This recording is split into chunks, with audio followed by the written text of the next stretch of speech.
Hello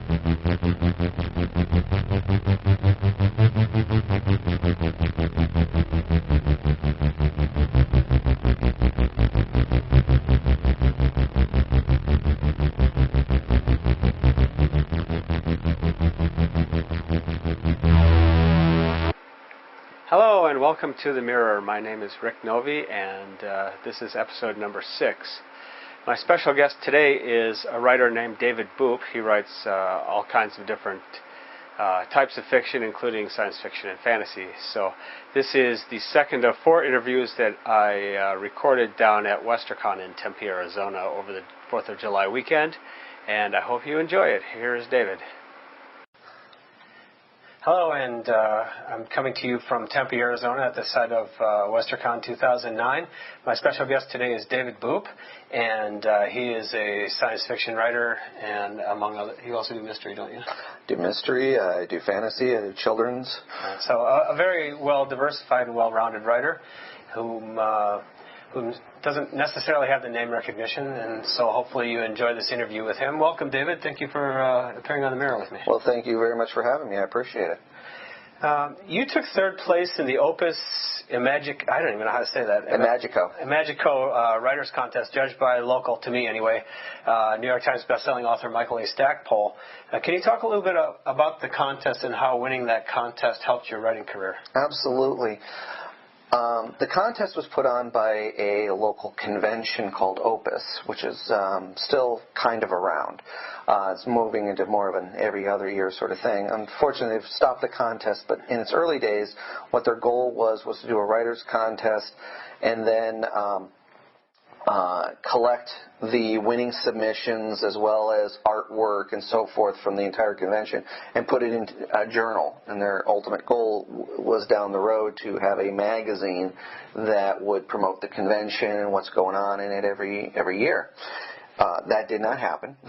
But those first years were great because it was a chance for unpublished writers to get a chance to submit something, have it critiqued by a famous author. In this case, Mike Stackpole was the first, and so I wrote, and I found out about this. This is a crazy thing. I found out about it 48 hours before the convention.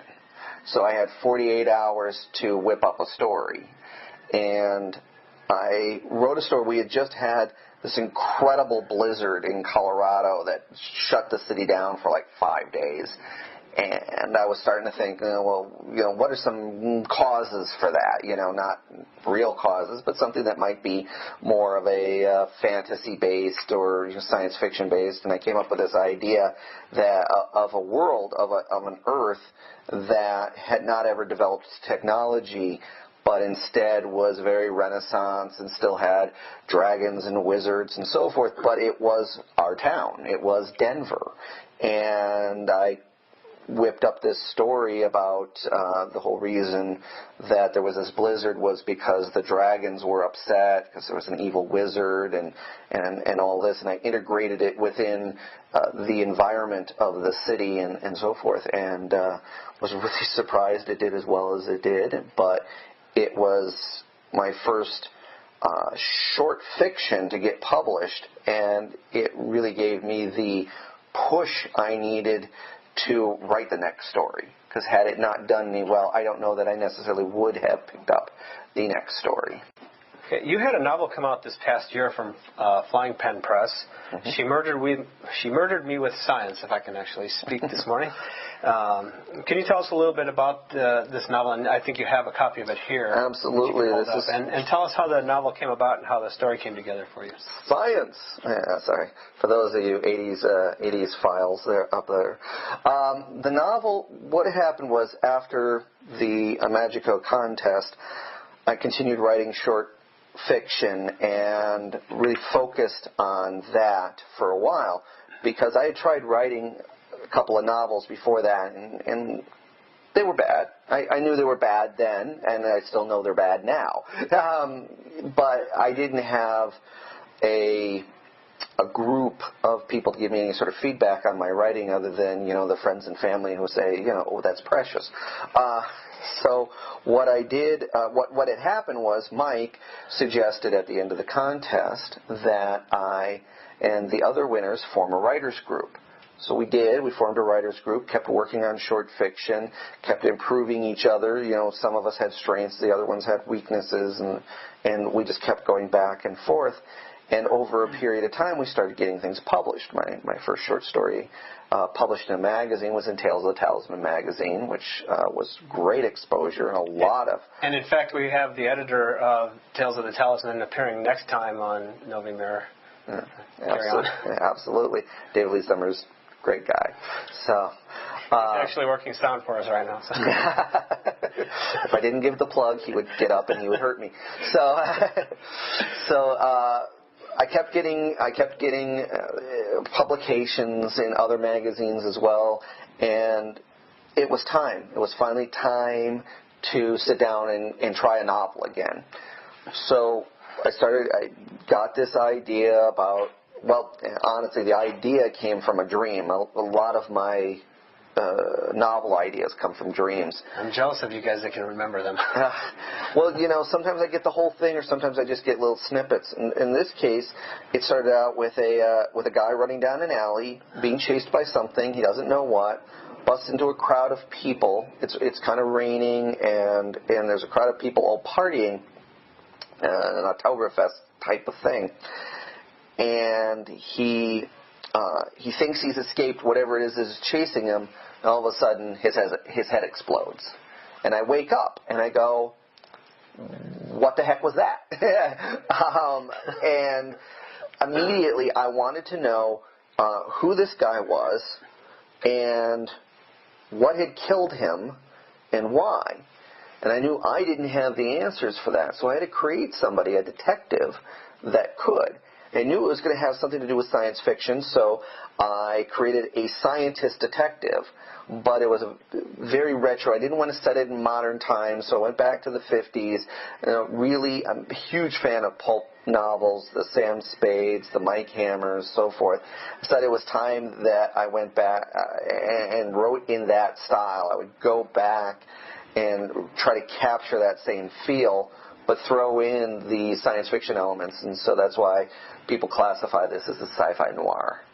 Okay. One thing I actually meant in the beginning of the interview to start off with a question. Your name is David Boop, and I think the people watching would be interested to know whether or not that's a pen name or is that your real name? That is my real name. I was born with David Boop.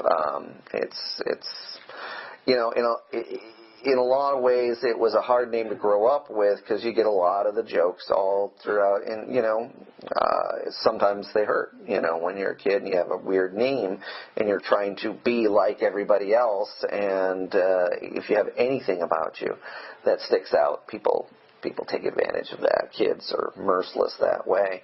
And now my son is going through the same thing. My son is 9, and what I tell him when he goes through the same problem, I said, you know what, I'm a published author.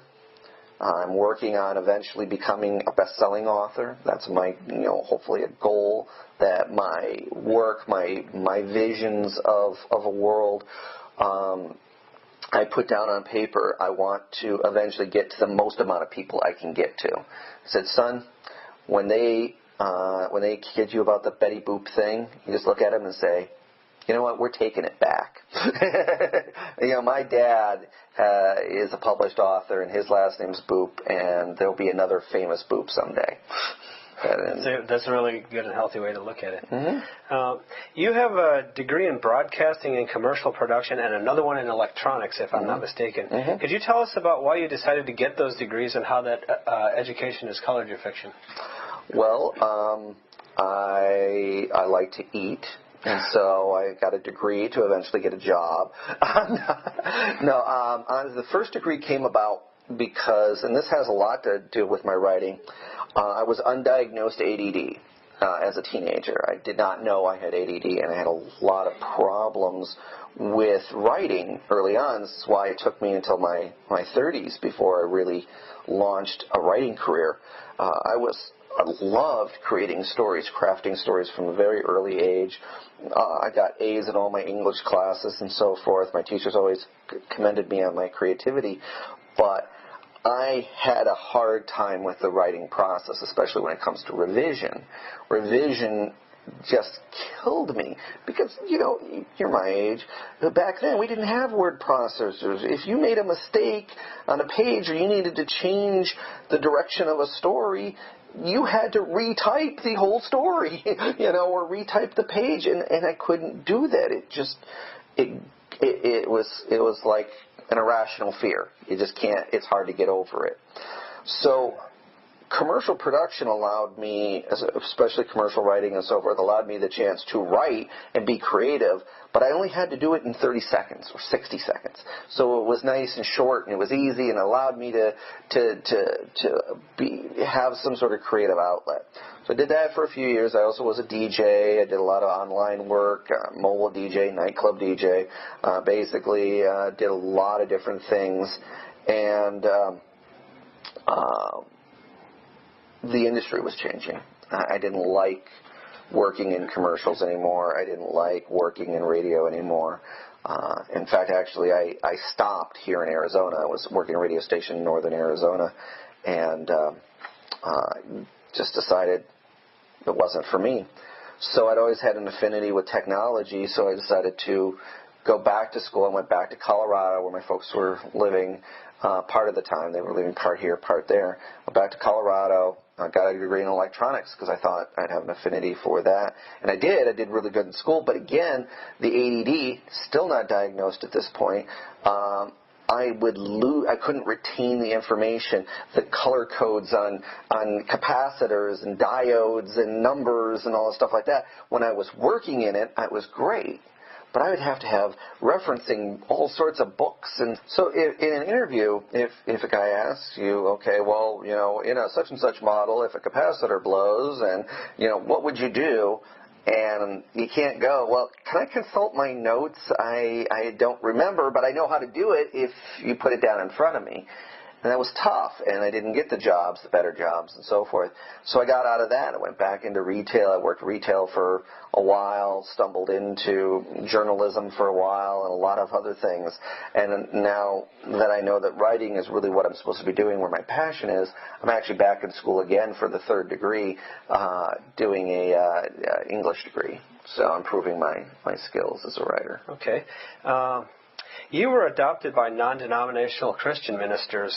What was it like growing up in that environment, and how has that impacted your writing? Well, it's funny. A lot of people say, well, I grew up in the church.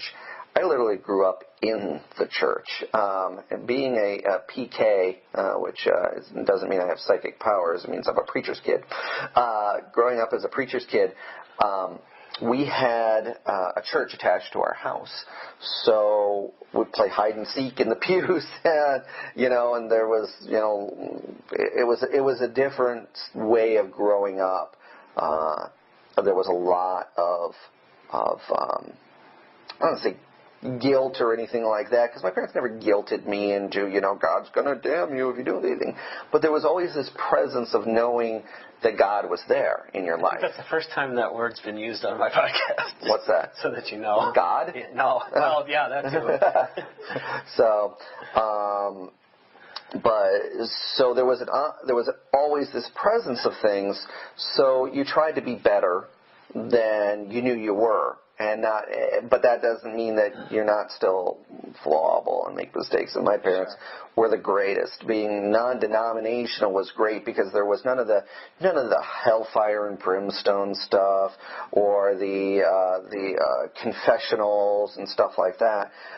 It's more in regards to how I was raised. It was more about faith and less about religion. So it was different. How it impacts my writing is that I'm very sensitive when I'm writing religions and I'm writing people's faith in things, to try not to write anything that will create that will upset anybody. I don't want to say it like that. That's not what I'm trying to say, because it's not like I edit my writing. I will say some obviously horrible things about religion in my writing, but I don't try to attack. Is the thing. I don't try to attack people, because I know that one person reading it will get something completely different out of than another person reading it. We're all searching. Some of us have found stuff. Some of us are evolving. And I know that, and I appreciate that, and I try to put that in my writing, is that quest is always there. And we won't know anything until we die. Okay. Along the same lines, you state that you have a strong belief in Jesus Christ, yet you have major problems with organized religion. Can you comment on that a little? Absolutely. Faith is not a religion. That's very important. Having faith in a deity, no matter what that deity is not religion. It is a belief. It is something that is a core element of who you are, whatever that happens to be. The religion is a set of rules that have been made by man that are trying to basically help you understand or follow the rules of that deity. But it never works out that way. Religion nowadays is trying to, in a lot of ways, control man. Religion controls man. And I don't like that. Because that's not what God's about. That's not what Jesus taught. Jesus taught nothing about, assembling and punishment and so forth. He taught love. He taught learning to communicate with God on a personal level. He was all about the respect and love of everybody, regardless of what they believed. All right. It was and believe me, being in the science fiction fantasy world, this is a very tough thing for some people. Especially on the Christian side, they don't understand why I write the stuff I write. And then in the fantasy speculative fiction market, I run into a lot of Wiccans, pagans, atheists, and so forth. And they don't understand necessarily why I have the belief that I have. And it's tough because you always feel like you're in the middle of something. But when I remove the religion part of it and get to the core message of Jesus Christ, which is, love your brother as you love yourself, then it doesn't matter what their faith is, what their beliefs are. It doesn't really ultimately matter, because I like these people. I love some of them dearly. They're like brothers to me. And it doesn't matter what they believe. Do I believe that my faith is right? Obviously I do, because that's what I believe. I came to this belief, and I believe it's great for me. It could be great for everybody. But I don't push my faith on anybody. I'm always willing to discuss it if somebody asks, but they'll never find me on a corner preaching, or certainly in a hotel room preaching my faith to the masses. It's not what I'm about. I write in fantasy worlds. I write about demons and killers and aliens and a million other things. I write about, sex and drugs and rock and roll. It's all covered in my writing somewhere, and that's fine, and I don't judge other people's writing for that same reason. I put stuff in my writing that not necessarily other Christians would agree with, so why should I ever condemn anybody else's writing for something that they've put in there? Now, that doesn't mean I like everybody else's writing or enjoy it. There's things people put in their writing that disturbs me, especially in regards to my personal faith. But that they have every right to write that. Why should I condemn it? I don't. Okay, let's change track a little bit here, and let's talk about what projects you have in the work and where you think your writing is going to take you over the next couple of years. Okay, that sounds good. Well, I just had this come out. This is Space Grunts. It is the third in an anthology series called Full Throttle Space Tales. And this one was edited by Dayton Ward, who writes for Star Trek, amongst many other things. There's a great lineup of people in here. I'm also in the other two volumes of this, Space Pirates and Space Sirens. And it's a great series. If you get a chance, there's just some awesome fiction in there, and I'm glad to be a part of it. So that just came out, so that's the most recent thing. What I'm working on, and this is something that I've seen a lot of other authors do, and I really enjoy that aspect, so I've decided to do it myself, and that is to publish pages of my writing in every week. And I'm doing this thing called the Summer of Writing Dangerously, and you can look it up. It's my name, copyrighted. No, Summer of Writing Dangerously, and every week I'm posting 7 new pages of material from a book that I'm writing called The Blood Vineyard, which is potentially a supernatural thriller. I don't know necessarily where it's going to go yet. I've outlined some of it, but not all the way to the end yet, because I want to be surprised and see where it goes. But every week you can tune in online, either MySpace or Facebook, and you will be able to get 7 new pages of material, critique it, basically say, I like what you're doing, or, oh, no, this guy sucks, or whatever. And I'm good with that. Doesn't mean I'm going to change anything, but I'd like to hear what people think, good or bad, because I'm trying to create a buzz. So, and then I also have one other thing come out, and that just came out last week, so it's so new I almost forgot about it. Wondrous Web Worlds Volume 8. I have a short story in, and that's an anthology that is only available through the Genre Mall. It's genremall.com. Sam's Doc Publishing is the people who put that out. Okay. Well, thank you very much for agreeing to be interviewed. And absolutely. I enjoyed it. Well, thank you very much for the opportunity. It was great. David Boop, ladies and gentlemen. Well, that was David Boop, and he mentioned that he had a book, or was published inside of a book, a collection from Sam's Dot Publishing. As it turns out, I also have a book out from Sam's Dot Publishing, and here's the information for that. It's called Winter, and it's a novelette coupled with a reprint of a short story of mine that appeared in Orson Scott Card's Intergalactic Medicine Show. It can be ordered from Genre Mall, the same as David's book. As it turns out, I'm having a lot of trouble finding any news articles that are good for snarky comments. They're pretty much all serious news articles, which I guess is the danger of doing a show like this. So, at any rate, next time we're going to be talking to David Lee Summers, who was working sound for this episode. And before we go, one last thing. Last time, of course, the background was an image of the American flag on the moon. That was in honor of the 4th of July weekend. This week, of course, we're celebrating the 40th anniversary of the Apollo 11 moon landing and the first man to set foot on the moon. So I thought I'd throw another moon backdrop up again this week, and we'll go a little bit farther out next time. Until then, this is Rick Novy saying bye-bye.